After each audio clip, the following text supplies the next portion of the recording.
I, Mark Vanaker, am probably more like the typical married man than most guys are willing to admit. Although I love my wife and children, I can't help but fantasize about fucking another woman.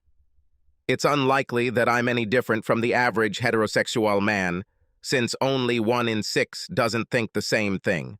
While I fantasize about fucking another woman, it wasn't something I seriously wanted to do.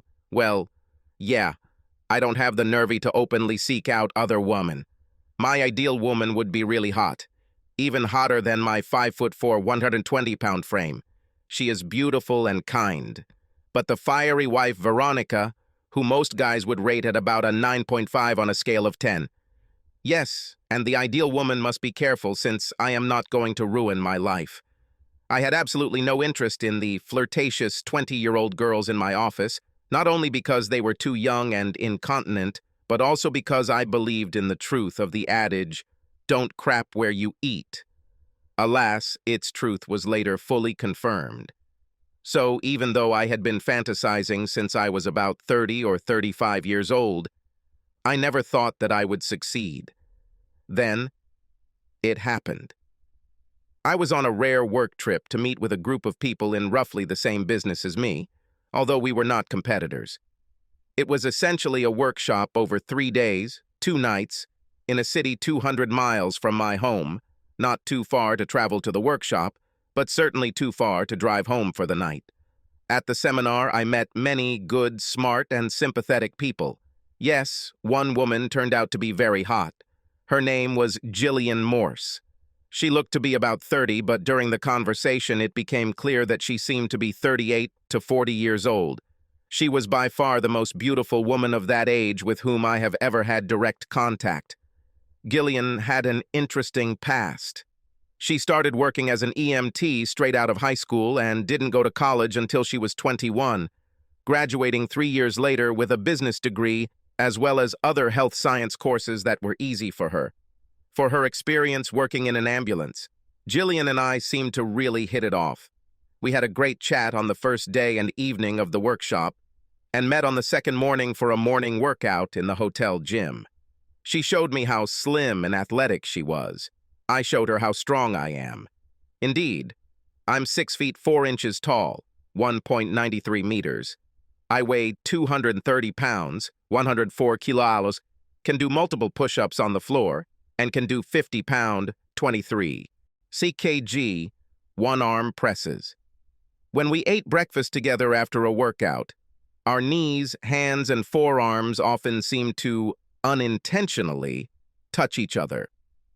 By the time the impromptu party was thrown on the second evening after dinner, I was convinced that Jillian was not only slightly sexier than Veronica, but she was also much taller.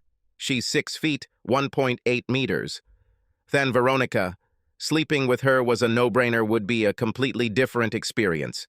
What was also clear was that she was as interested in me as I was in her, and that the only thing holding us back was how much we trusted each other to remain secretive enough.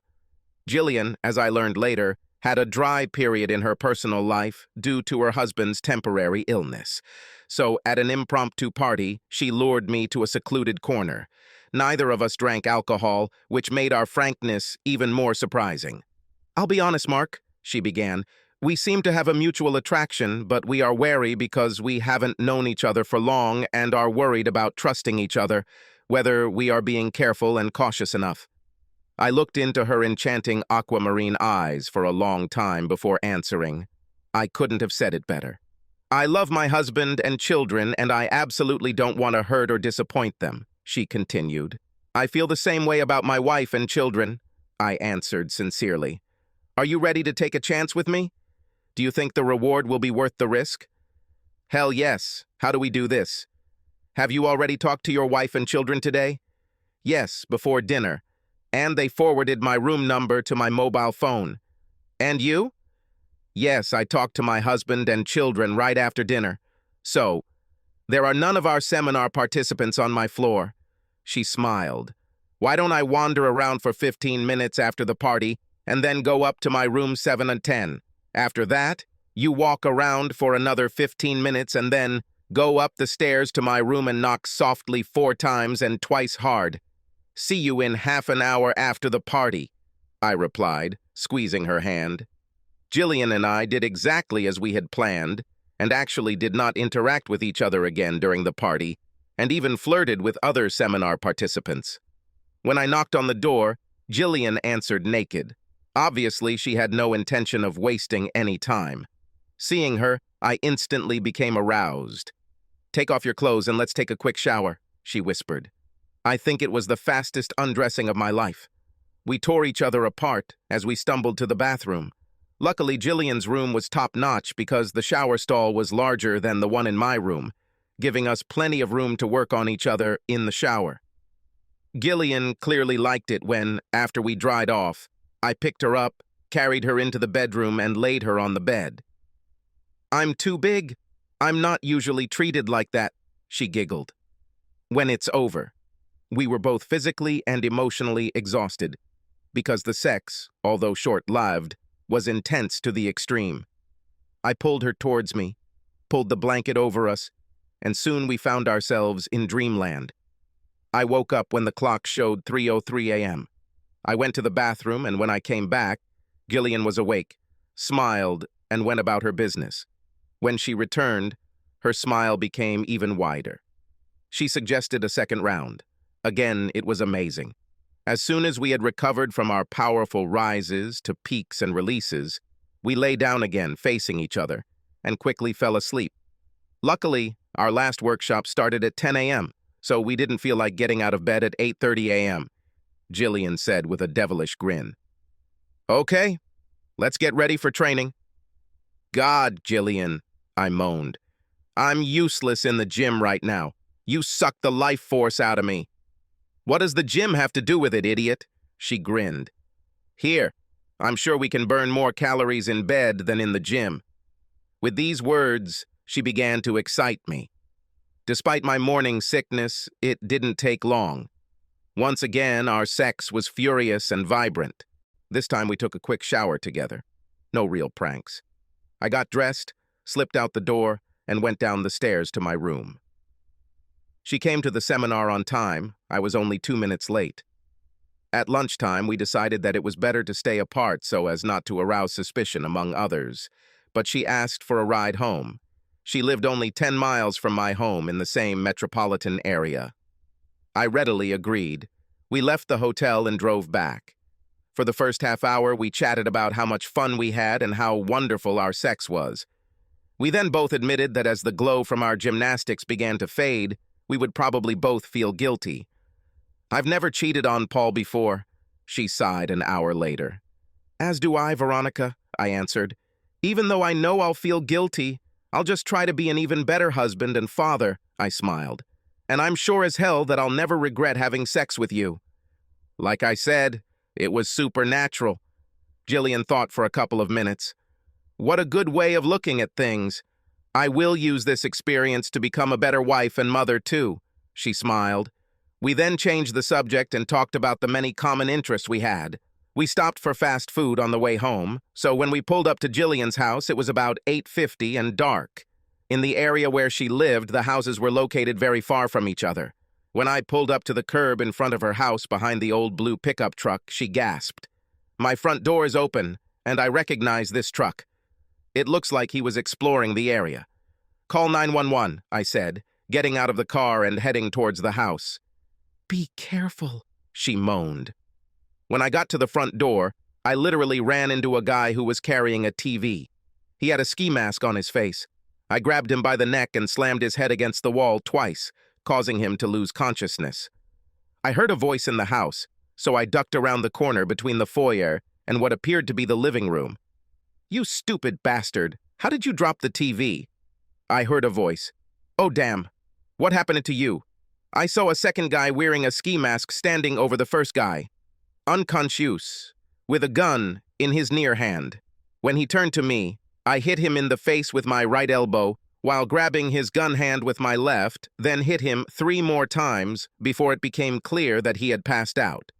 Then I took the gun, a simple .38 caliber with which I was familiar, and walked further into the house. In the kitchen, I came across Paul, tied to a chair gagged and with bruises on his face. I untied his gag and whispered, "How many are there?" "2," he whispered back. Relieved, I took out a kitchen knife, cut his ties, and asked where the children were and if he was okay. "The kids are at a slumber party and I wasn't too hurt," he replied. Then he asked, "Who are you?" "Oh, sorry," I muttered, clearly embarrassed. "My name is Mark Vanaker.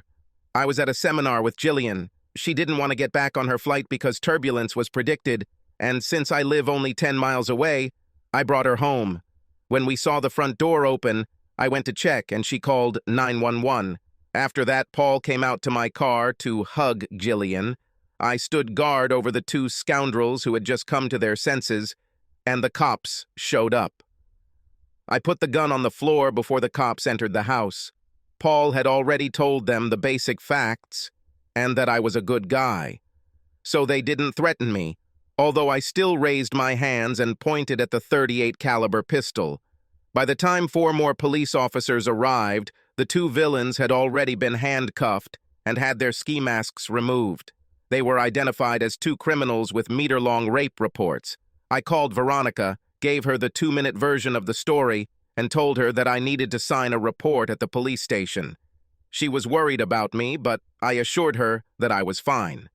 After Paul, Jillian, and I made our statements at the police station, I apologized to Paul for causing the scoundrel to drop and break the TV. He laughed it off and thanked me for saving him. "I'm pretty sure they would have killed or maimed me before they left," he sighed. "They told me they were going to cut me into pieces after they took everything of value." When Paul left, she and I had 2 minutes alone. "Who would have thought that by having sex with you, I would save my husband?" She grinned. "I think I won't feel so guilty after all," she continued, planting a quick but passionate kiss on my lips. "Maybe we can do it again. I mean sex, not domestic drama." I grinned. "Maybe," she said, thrusting a piece of paper with her mobile phone number into my hand. Veronica and the children were very worried when I returned, and were happy when it turned out that I was okay. Veronica made me feel great. For the first time in my life, I had sex with 2 incredibly sexy women twice in one day. I went to bed with a big smile on my face, alternately thinking about sleeping with Jillian first and then Veronica. After the incident at the house, Paul insisted on inviting me and my family to a picnic. Jillian and I were both a little apprehensive about telling our feelings for each other, but hoped we could be discreet. Oh, and if our families get together, we can have a built-in excuse if we somehow slip up and get caught together in the future. So we took on this with enthusiasm. The picnic was great. Gillian and Veronica seemed to get along well. Paul was a stand-up guy, and our kids were about the same age and seemed to enjoy the company too. There were only 2 minor glitches. My 7-year-old boy, who looks almost like my clone and is big for his age, quickly fell in love with my 8-year-old daughter Jillian, who is almost her clone. Well, on the way home, Veronica remarked in a difficult-to-read manner, "I didn't know Jillian was so hot. You never mentioned it." A bit of a sticky hint, but nothing more was said about it. Despite our obvious physical attraction to each other, Gillian and I were extremely cautious about creating new sexual interludes. Both of our jobs were demanding, and our offices were 15 miles apart, which combined with commitments to our families meant we didn't have a lot of free time. We didn't do work late, or girls, or boys' nights out. However, when we did get together, it was magical.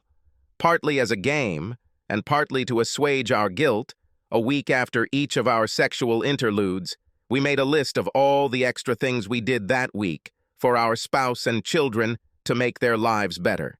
Each time we tried to judge as objectively as possible which of us did the best job, and the other sent $25 to the winner. Only once, out of 5 interludes, were we both unhappy with ourselves.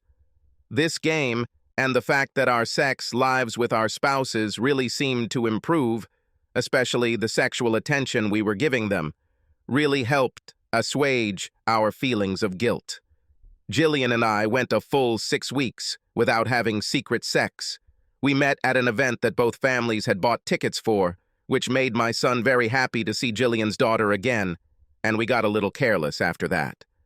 Veronica was out all day due to important meetings at work, the kids were at school, and in the morning Jillian was visiting a client just a mile from my house, so we met around 11 a.m. in the guest room in my house.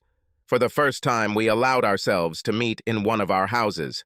On that particular day, Jillian was really horny, and during sex, 3 times in a row, she reached the heights of pleasure, and it was so powerful that I thought she was having an epileptic seizure. Then, when I peaked too, it was so intense that I thought I might now have a seizure. As we lay next to each other after sex, kissing, playing, and extolling the virtues of each other's sexual abilities, my cell phone rang.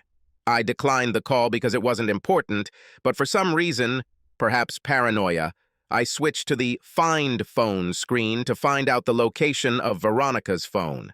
To my horror, I saw that it was only 2 miles from our house. Without showering, Jillian and I quickly got dressed. Since her car was parked right in front of our house, there was no way she could get out or hide, so we quickly got out cans of soda and sat far apart in the living room, having a friendly conversation when Veronica entered.